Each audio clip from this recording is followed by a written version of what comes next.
Hey Bat fans, Luke here, ready to Bat Chat about another Bat book, and today we're going to take a look at the trade Batman, the Doom That Came to Gotham.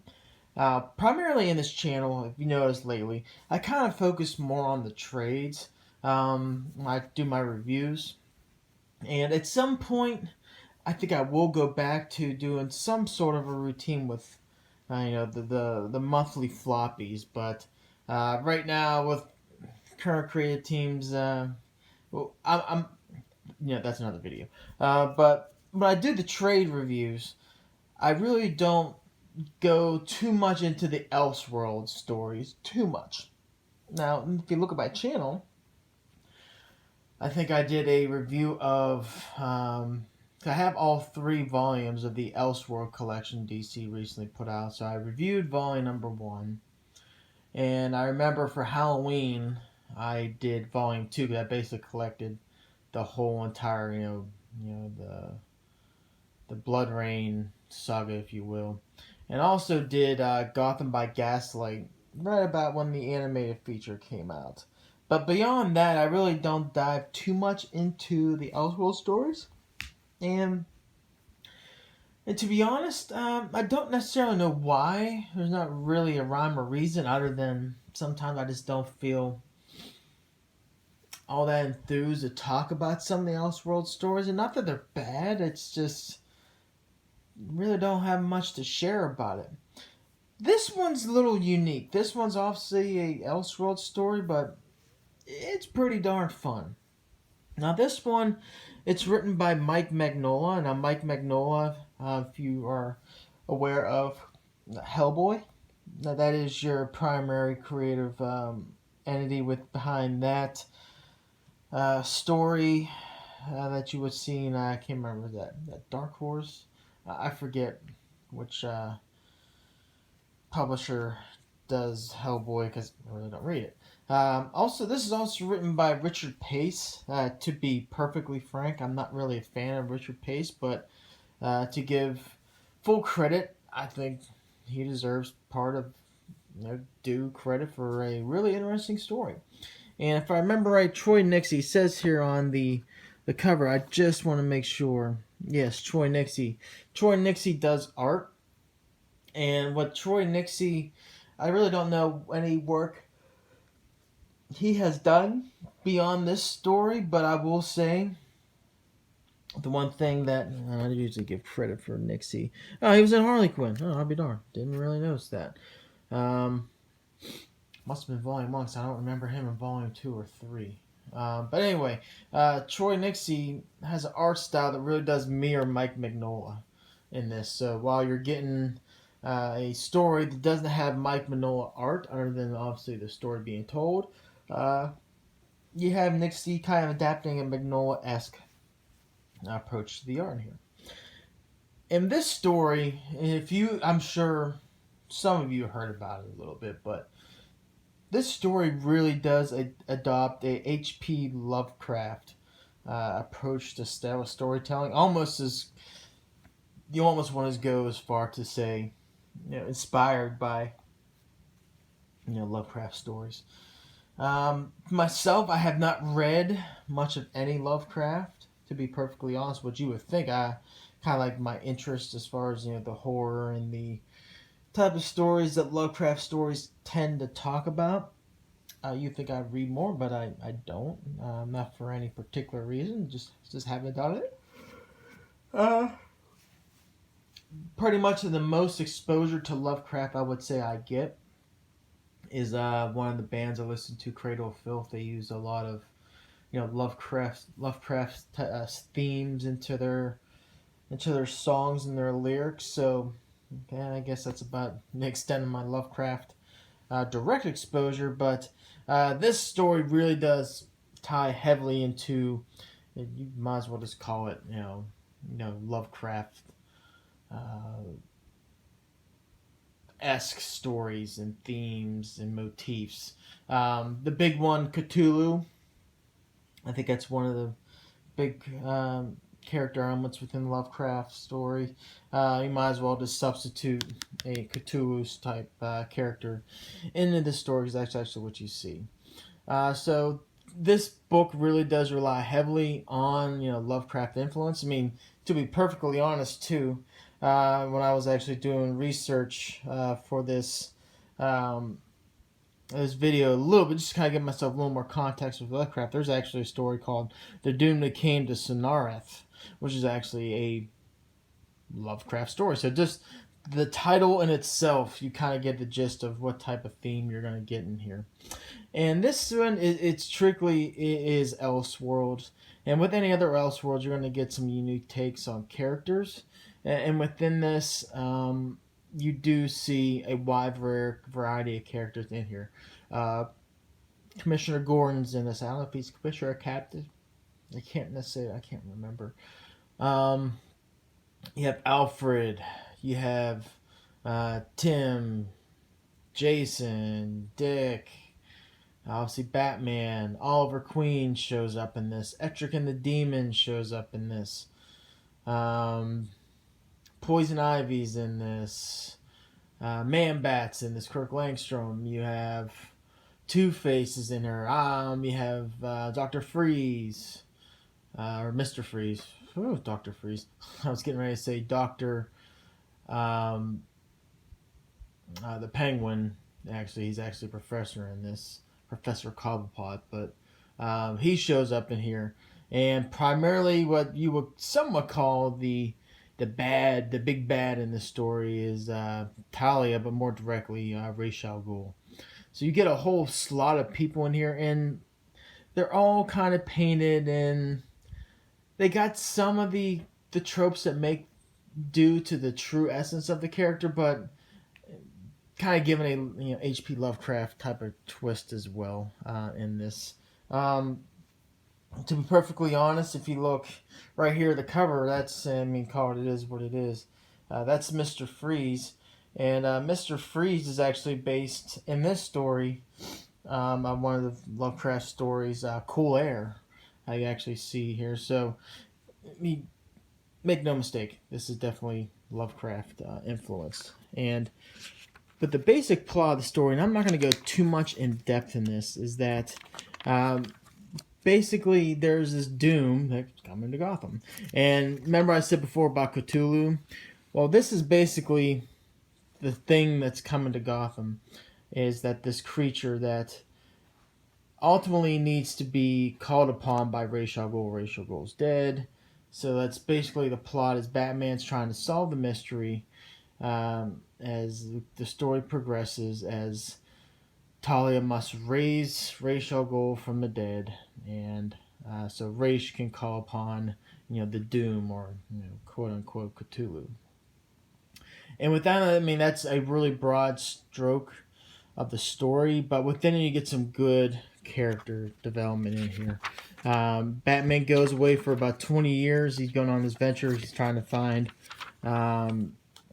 Professor Cobblepot, and Professor Cobblepot's in the Antarctic, and that's where he comes again. That's Mr. Freeze trying to dig out the Doom. And when I say the Doom, that's not the real name. It comes up some Lovecraftian name like Simipan or something like that. But it's basically trying to release that, and basically Batman's bringing the vessel back, where he leaves actually Cobblepot there, and brings the vessel back to Gotham. And Gotham, at this point, he's been gone for about 20 years, and Gotham has kind of progressed. And we find out in the story the reason why Gotham has progressed. I mean, this is set in the early 1900s, but the reason why Gotham has progressed, it kind of steals a little bit from the story, The Gates of Gotham, where it finds out the founding fathers of Gotham, being, in this one in particular, it's the Waynes, it's the Cobblepots, it's the Langstroms, and there's this other character I can't remember off the top of my head.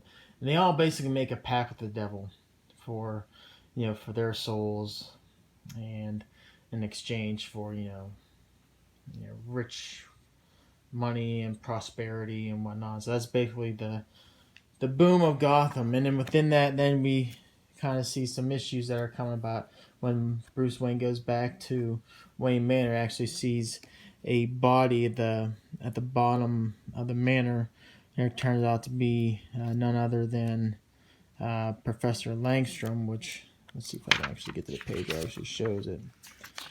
And Langstrom, while he's there, actually was actually doing experiments and whatnot. So then it turns out to be, and this is where actually Extrian kind of comes out. So this is Batman initially trying to solve the case. And that's where we start to see introductions of Poison Ivy, amongst other things. And behind all this, you have Harvey Dent actually running for office. Harvey Dent trying to bring some sort of sanity back into Gotham, even though it's booming, prospering. There's still some level-headed logic that needs to be interjected, and that's basically the gist. Is that Poison Ivy gets sent out to actually take out Harvey Dent, and initially you're reading it as like, why does this have to come to the part of the story? Well, we find out for Ra's al Ghul to resurrect, this entity, this, the Doom, as I call it, has to use Harvey Dent as a vessel. And then how Harvey Dent actually transforms into Two-Face, I'll say is it's awesome. It's not more than just a touch. The touch of Poison Ivy transforms Harvey Dent into, as you see there's the entity of Pamela Isley going into Two-Face, and then again, just the mere touch by Pamela.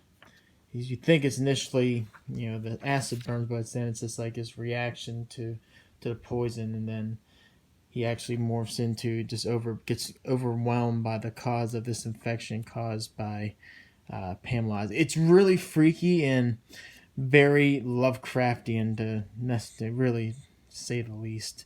There's actually Harvey Dent, like I said, actually becomes like the vessel. Not like the vessel you saw like in Batman Eternal when we had Maxie Zeus with can't remember the name, the preacher from the cult, John Blank, Deacon Blackfire. Yeah, this is like a totally different thing. It's very Lovecraftian in its execution. All the while, Oliver Queen is in this story as well, like I mentioned. And if you're reading The Curse of the White Knight right now, you actually get some sort of an Azrael, Order of Saint Dumas kind of feel for what actually Oliver Queen is actually bringing to this story. Is actually his intent actually goes out. He knows that the Doom's out there, and his approach is very Azrael-like. He actually dons something, as you see right there. It's very Saint Dumas-like, and he actually has arrows that are dipped in the blood of prior saints, and that's how he's going to take this element out. And unfortunately, it doesn't happen that way due to Poison Ivy. I remember. Yep, Poison Ivy actually takes him out. So, and then it all leads at the end to a very epic clash, to say the least, between Batman and Ra's. And at the end, Batman has to make a sacrifice, much like you would have saw in Batman Incorporated. Not in that his son dies, well, on the story. Two of the Robins, I'll say, don't have a really good fate in this. But remember when he had to inject the Man-Bat serum to actually take out the clone of Damien in that story, a heretic? A very similar approach in this, what he's got to do to take out Ra's al Ghul and prevent this Doom from resurrecting from within the vessel of Harvey Dent, come forth and take over Earth. And Batman has to make a sacrifice that's kind of laid out for early in the story. It comes to fruition at the very end. And that's basically a gist of it, because I don't want to give you too much more than that. There's some plots and turns, and there's a lot more development into what actually happens in the motivation, especially the middle part. I kind of touch on it very briefly, especially Oliver Queen's part. But once you read it straight through, you get a lot more into it than what I'm giving you here. But that's basically the plot in this. The art, again, it's very Magnolia-esque, and I think it's very fitting for the type of story it's telling. The Batman costume in this very Gotham by Gaslight-ish, but it gets reflective of the time period that it's in. This is, again, early 1900s-ish. It's just, I think it's, I think that would be the design of Batman if Batman was around back then that you would see in that time period. So I thought the art was great. Letters are nice. The colors have that nice dark kind of tone to it. It really does flesh out the story. Overall, though, it's interesting to read. I would just say this is one where if you're expecting Batman proper, you're not going to get this in this. You have it's a Batman element into the best way I can explain. This is more Lovecraft-ish than Batman. This is Batman influence into like a Lovecraft story using Batman characters, if I can kind of put it that way.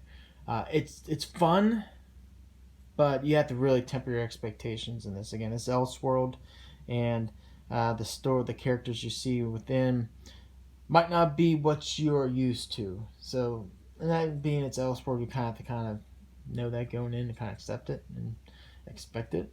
But that'd be the main thing in this. Other thing, if you are, again, I have very minimal Lovecraft exposure, so it's clear that there are a lot of Lovecraft little nuggets of nods within here, and I would say, I'm saying this from someone who doesn't have this much exposure to Lovecraft stories. If you don't have that kind of background, I think some of these winks and nods are just going to go right over your head, but I don't think it's necessarily required for you to enjoy the story for what it is. I have very basic knowledge. Like I said, I get Cthulhu and some of the stories that are referenced before with very little research going in, and I kind of get the gist of the story. But that said, I think there could have been more if I had more of a Lovecraft foundation under me, especially the ending, how it kind of gets fleshed out with Ra's al Ghul and the temple of Harvey Dent, and with again the Doom. It has a name. It's very Lovecraft. I don't even bother trying to pronounce it. So that would be the knock, is that while you can get some joy out of reading this story, you can still kind of get the gist of it. I think it will be gleaned if you have that Lovecraft exposure. And if you don't have it, I think you might be a little bit behind the Powerball on this one. But overall, it's fun. This is just a fun read. I mean, go in there with right expectations. This one, not that expensive, cover price, $17. It's 3 issues, but it's like those prestige format issues, so you get a lot of bang for your buck, and it's just a fun story. It's fun. Must buy, I guess, if you're a Lovecraft fan. Everyone else, I'm gonna give it a 3-0. 3 out of 5. As far as a grade, not necessarily saying it's a must buy. I would say must buy if you're a Lovecraft fan and a Batman fan. This would be like a holy matrimony for you. That's definitely for that demographic, must buy. Everyone else, even including the hardcore Batman fans, if you have nothing else better to read, not you're just looking for something to read to kind of kill some time, whatnot, and you got nothing else, pressing, by all means, this is not a waste. It's just where you prioritize it. So I would say a 3 out of 5 grade, fun experience, but kind of prioritize it as you see fit. So anyway, those are my thoughts on Batman the Doom That Came to Gotham. I recommend, absolutely, 3 out of 5, but with some caveats here and there. So anyway, if you read this story, hit me up in the comments below so we can bat chat about it, and we'll go from there. So until next video, take care.